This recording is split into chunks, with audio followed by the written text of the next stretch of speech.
Ora então, muito boa noite. Mais uma vez estou aqui de volta para fazer a análise do debate Tiago Manhã, Marisa Matias. E este foi um debate que foi muito calmo, foi um debate calmo, apesar das diferenças ideológicas que são totalmente contraditórias.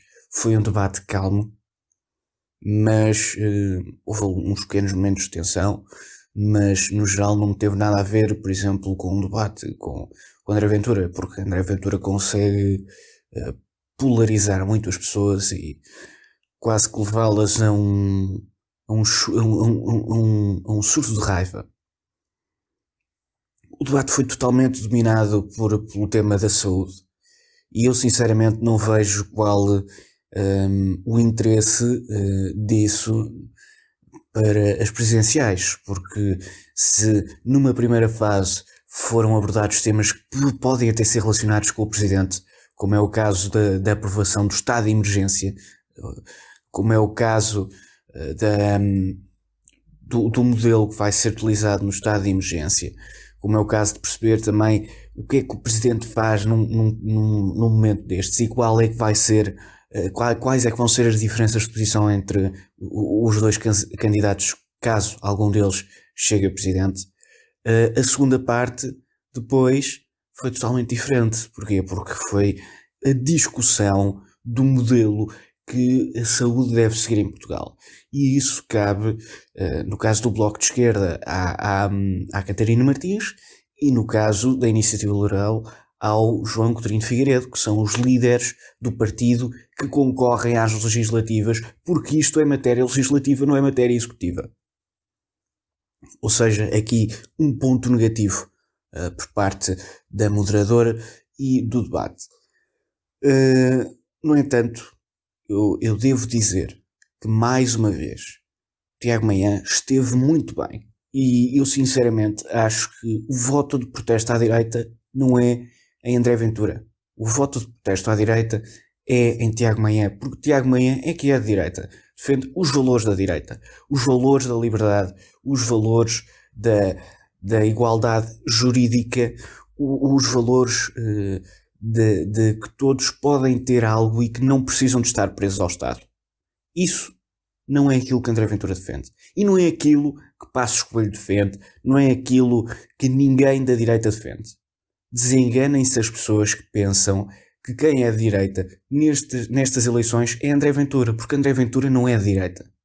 André Ventura é tudo menos a direita democrática que nós temos vindo a ver com todas as suas caras, desde Sá Carneiro até Passos Coelho, passando por Cavaco Silva, passando pelos liberais, passando pelo CDS de Paulo Portas, pelo CDS de Manuel Monteiro. Não, essas pessoas sim são de direita. André Ventura não é de direita.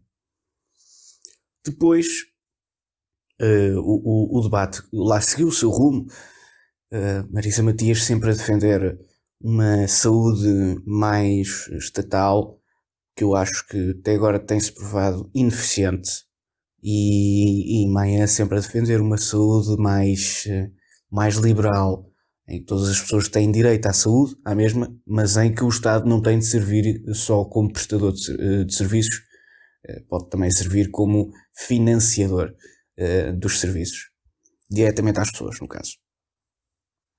O debate, entretanto, seguiu para um outro tema.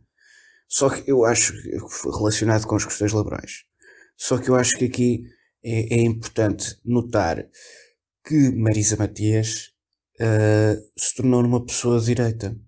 Porquê? Porque Marisa Matias disse que não queria os trabalhadores todos do Estado, porque isso seria totalitário. Ou seja, nós temos aqui uma Marisa Matias de direita, se calhar afinal a questão da social-democracia não é assim tão longe da realidade. Se calhar a Marisa Matias é que está no partido errado. Ela que seja muito bem-vinda ao PSD, precisamos de pessoas que defendam os valores da liberdade e contra o controle estatal. Mais uma vez destacar que Tiago Manhã esteve muito bem também nesta parte.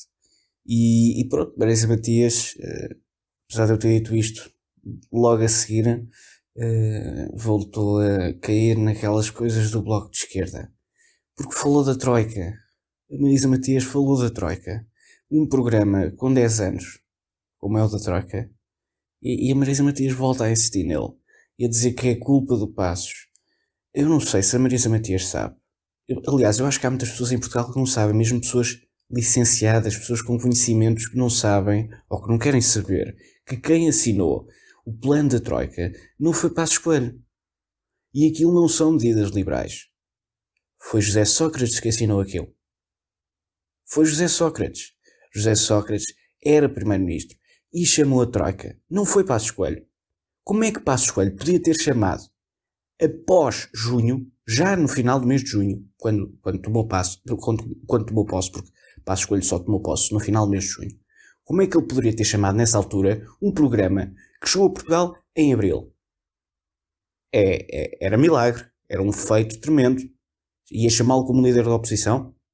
Ia passar à frente do governo? Isso não faz sentido. O governo reconhecido pela Europa era o governo socialista. Se era o governo socialista, quem chamou foi o governo socialista. Foi o governo socialista, José Sócrates, que chamou a Troika, que negociou o plano da Troika e que o deixou executar para executar a Passos Coelho. E Passos Coelho, como é óbvio, teve de executar um programa que não era o ideal, mas que era aquele que tinha de ser feito. Porque senão o país continuaria a arrastar-se por lamaçal em que estava, um lamaçal de pobreza generalizada, sem dinheiro no Estado, sem dinheiro em empresas, sem capital nenhum. E onde é que um país vai sem capital? Não vai a lado nenhum. E portanto foi a única opção que havia. Foi uma opção mal negociada por parte de José Sócrates, é certo. E foi a opção que Passos Coelho foi obrigado a escolher. Porque não havia outra opção, portanto teve de ficar com aquela. Desenganem-se as pessoas que andam por aí a dizer que Passos Coelho chamou a Troika.